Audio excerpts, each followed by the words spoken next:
Bonjour Elliot, c'est Stéphane Damiano, allons-y pour l'analyse de ton jeu sur le Trackman et la vidéo.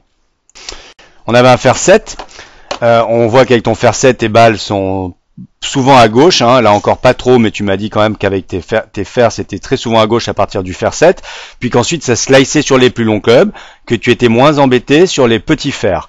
C'est normal, ce qui va te gêner c'est que regarde sur le dessin de droite, en bleu c'est le chemin de ton club par rapport à la ligne de jeu en gris, tu coupes ta balle, tu as un chemin extérieur-intérieur.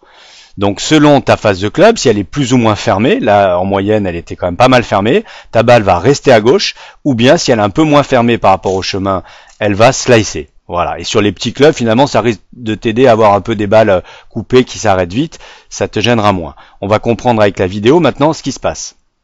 On a choisi une balle typique avec une phase de club très fermée et un chemin de club beaucoup par-dessus. Donc poule, balle qui reste à gauche. Ok, allons-y. La posture est plutôt bonne. Sur la vidéo, on voit pas bien le grip, donc on vérifiera ensemble. On va démarrer le swing. On va voir qu'il y a un takeaway qui est pas tout à fait bien. C'est-à-dire tu démarres un peu trop avec tes mains qui montent et le club que tu tires vers l'arrière. Il aurait fallu démarrer peut-être un peu plus d'une pièce, avec des mains, on revient là, hop, qui glissent vers l'arrière, donc vers nous, au lieu de monter d'abord et de tirer le club à l'intérieur. Parce que là, ça va avoir comme conséquence, tu vas voir que ça va un peu, voilà, tu as le club un peu couché et les mains trop hautes. Voilà, donc pour le takeaway, mais on verra ça ensemble, ce sera plus facile de te faire bouger avec le club pour que tu comprennes. Ici, on a encore un club un peu trop couché alors qu'il devrait être un peu plus parallèle au plan.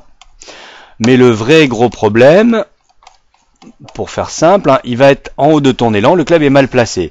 Ton poignet est bombé, le poignet gauche est bombé, donc la face fermée, et le club pointe à gauche de la cible. Donc ça va t'inciter à revenir par-dessus, et c'est ce qui va se passer. Regarde bien le changement de direction. Bon, il y a un petit overswing, mais c'est principalement dû à cette mauvaise position de main. Ici, tes mains devraient redescendre droit vers le bas pour ramener le club à l'intérieur, et en fait, tu vas les pousser devant toi. Tu vois comme tu les pousses devant, donc tu amènes ton club à l'extérieur, et c'est trop tard. Je reprends. Donc d'ici du haut de l'élan, la transition devrait se faire vers le bas, les bras qui descendent tout droit vers tes pieds pour en fait ramener le club à l'intérieur, alors que toi tu les pousses d'abord devant, donc c'est fini, tout est devant, tout est par-dessus, et après tu rattrapes comme tu peux. Mais le club va arriver de l'extérieur avec une face souvent fermée.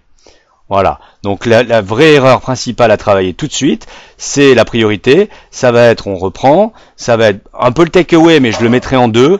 En 1, c'est position en haut de l'élan, mais qui est une conséquence du takeaway, donc on va quand même le voir, et surtout la transition de descendre tes bras tout de suite à l'intérieur, donc on va avoir des petits exercices pour travailler ça. Voilà Elliot.